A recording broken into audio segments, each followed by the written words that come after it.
So let's talk about the move on path variations. Cool. And basically, I will show the library of move on paths that we have, but you can always adjust the templates to better fit your use case. So like this is what we're gonna focus on right now.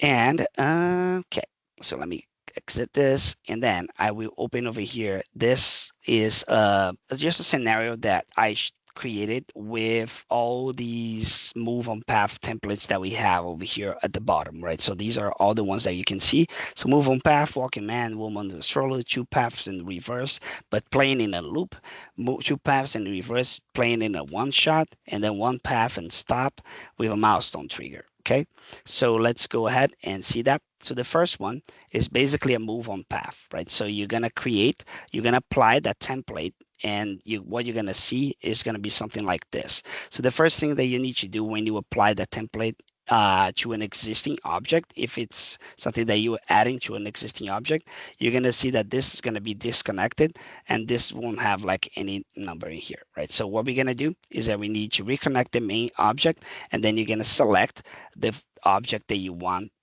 that to be applied, right? It has to do you have to do these two things. And then like you can ignore everything else that is happening here, but the next thing you need to do is to choose the correct line, right? So right now this is applied to the 3D line 1, but if I put this on the 3D line 2, you see that the truck is gonna run on above that poor little guy over there, and it's just like I'm just changing the path in which this truck is going through. Okay, and one of the things that you can also do is to set the iteration parameters, right? So the past versions of this template didn't have sliders, but now we do have these sliders, which basically you can control things externally without having to open the visual programming itself. So you can change, for example, over here, the speed. So I can make that truck go really fast, or like make it go really slow, right? So I can change the speed over here. I have the starting offset, which basically, if I keep it on 0, it means that it's going to start over here in the beginning of the line. But if I make it like over here on the middle, like it will start the animation as soon as it start playing again from the beginning, the middle of the line. And path completion is basically me just saying like how much of that path I want this truck to complete. Okay. So this is the first template.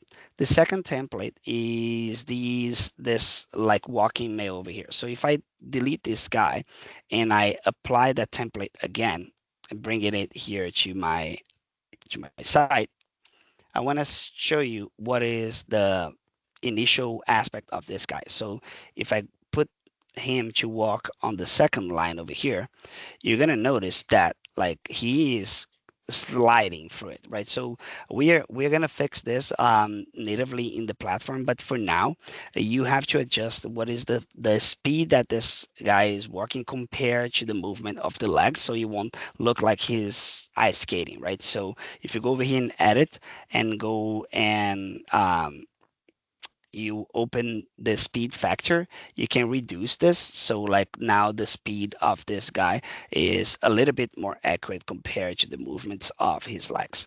Okay, so the same thing applies to the woman with a stroller over here, but then we can have the 3-point turn like the person that in the chat asked, right? So this truck over here is what we're talking about, right? So if I delete this guy, just so we can do it again, and I apply, bring in exactly the same truck into this, I believe this was a loop to pass in reverse. Okay, so I'm going to plate this guy over here. And now I'm going to go to my visual programming. So most of the times when you add a template, it won't move right away because if it doesn't move right away, because you need to adjust things on its visual programming.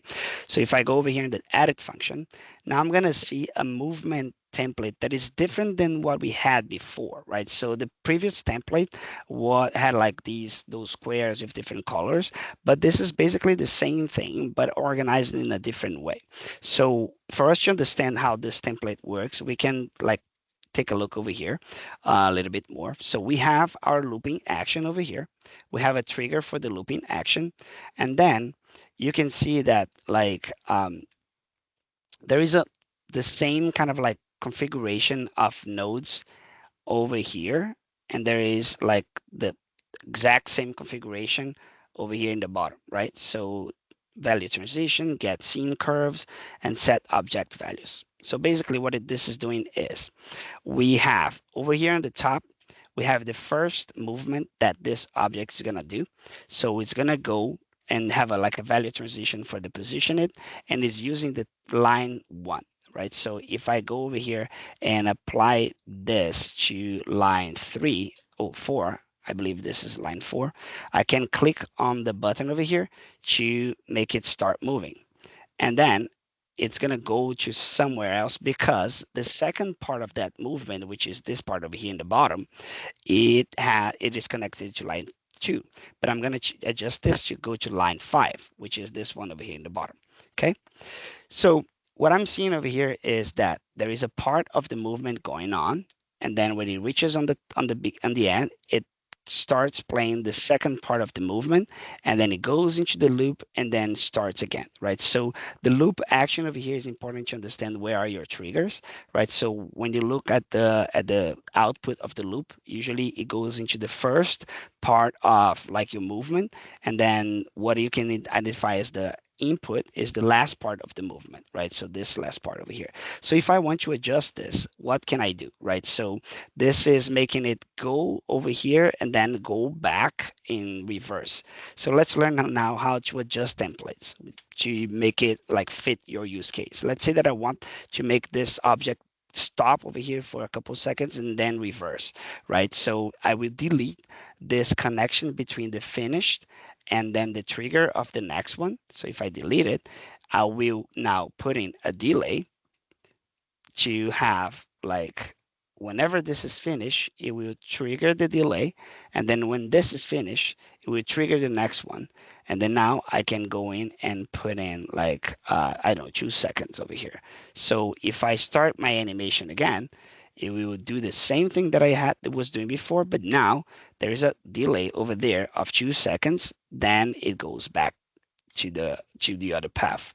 Why is this going back instead of going forward? Is because like the first value that I have over here is a negative number, right? So like it's going from -1 to 0, and this one is going to 0 to 1. So if I apply the same configuration that I see over here, of the A input and the B input, it will repeat the same action, right? So if I do 0 and 1 again, so now you're gonna have like this goes there and stop for 2 seconds, but it will start over here because this is the initial start. This is the initial point of my line, right? So there are other things that I can do to make it like go the other way is to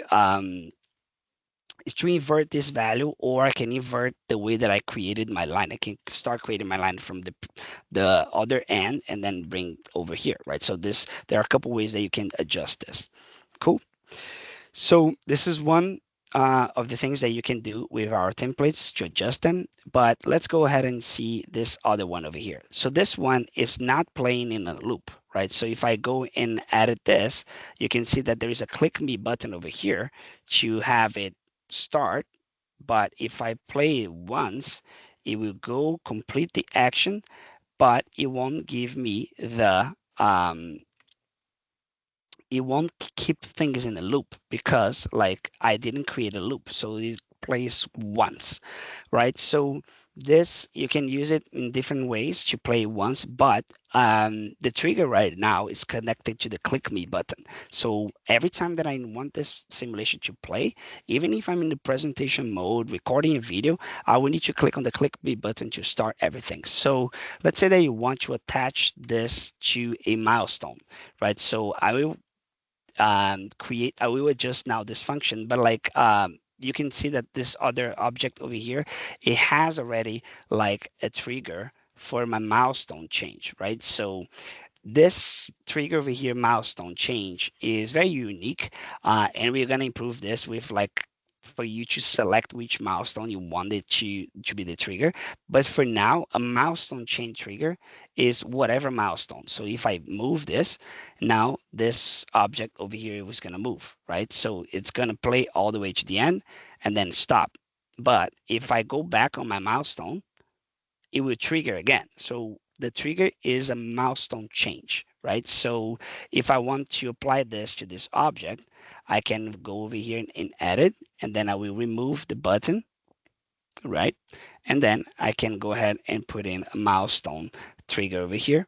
That's going to be a milestone change. So whenever a milestone changes, it will trigger this animation all over again. So now if I go to the next milestone, it triggers that animation. And then like it will complete the animation and then stop because there's no loop applied to it. Cool. So now let's connect. Let's do a little adjustment to make this object move in a milestone, then stop, and then stay there on the location that I wanted, right? So the way to do that is that at the moment we're going to need to create duplicates of this object in a different way, right? So if I want to have like the milestones, the project start, and then I have another milestone over here that's going to be car moves, and then I will have the car stop milestone, right? So you see, every time that I change a milestone, it triggers that animation again. So that's not what I want. What I want is to have this object over here standing still on the first milestone, then it moves, and then it stops over here. So we're going to duplicate that. So I'm going to copy this object, copy paste, put it over here, but I will not have like any uh, any animation applied to it.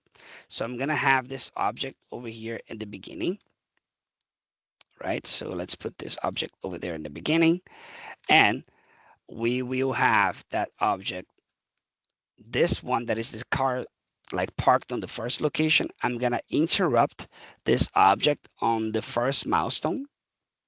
Then I will have the second object will be, it will start on the second milestone and will end on the second milestone. And then on the third milestone, I will have a copy of this object over here, right? So this will be now on the third milestone.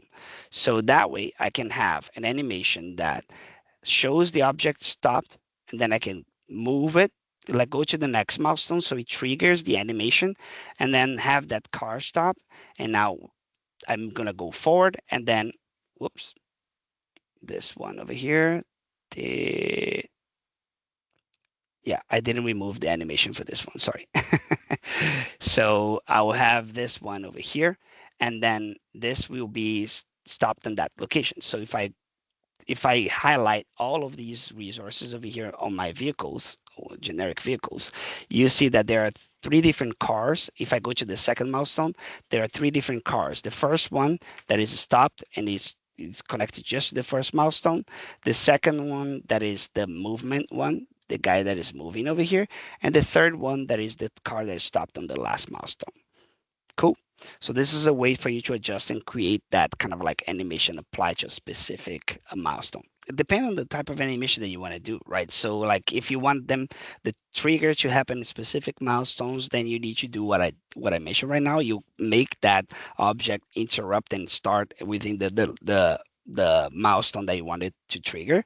And then if you want that car to stop over here, and then like on the fourth milestone, you want that car to move again, then you can do like the same thing about like creating like a fourth object that would move again. So this is one way of you creating different animations for different kind of like milestone timelines. Basically, you just create different objects within the time range that you want. However, if you want like an animation to be a complex animation of like a excavator moving to a location, then it stops and then does something over there and then moves to another animation. What you can do is, for example, take the template that I have over here that applies to two paths, right? I can now, let's say, which one is it? This guy over here. So let me export this template that I have it moving into two paths, and I will create now, let's say like a line over here, and then I will create another line over here, something like that, right? So I will put in my excavator. Hopefully I'll be able to do this quickly because I can see now that the time, I don't have much time left. But I can put in my excavator over here, right? And then I can have that visual template apply to it. And this I can have like edit now, right? So remember, I have like a bunch of like different things going on over here. So the connection between the two paths is this delay, right? However, I can change this connection and put in, for example, an animation of the bones in between. So if I go over here and put like animate bone, I can have this connected to the main thing. So like I'm gonna go connect the object first and then apply the excavator, but I will have this bone connected over here. And then I can have this, like have my boom rotation 1. And then let's take a look over here on the limits of my boom rotation, right? So 9, let's go to 45, and it's gonna take 2 seconds. Then I'm gonna clone this guy, and then I have bone, trigger, and then it's gonna go from 45 to 0 and back. And now what I need to do is to connect the trigger of this guy over here. When it's finished, is gonna trigger the animation, and then when this bone animation is finished, is gonna trigger the next one. Cool. So now I just need to connect it to the correct lines. So the lines that I created over there are 9 and 10. So now if I go in here and do a play, you see that object moves to that location and then stops, does whatever boom rotation I apply to over here, and then moves to the next one. Cool. So things that you need to keep in mind is that what are the angles that make sense, right? So over here is going from 0 to 45 doesn't make a lot of sense. So I'm gonna put it from 45 to 90, and then it's gonna go back from 90 to 45, right? And then like it keeps on going. Let's see. So moves, then stop, does what it needs to do, and then goes back and start moving again.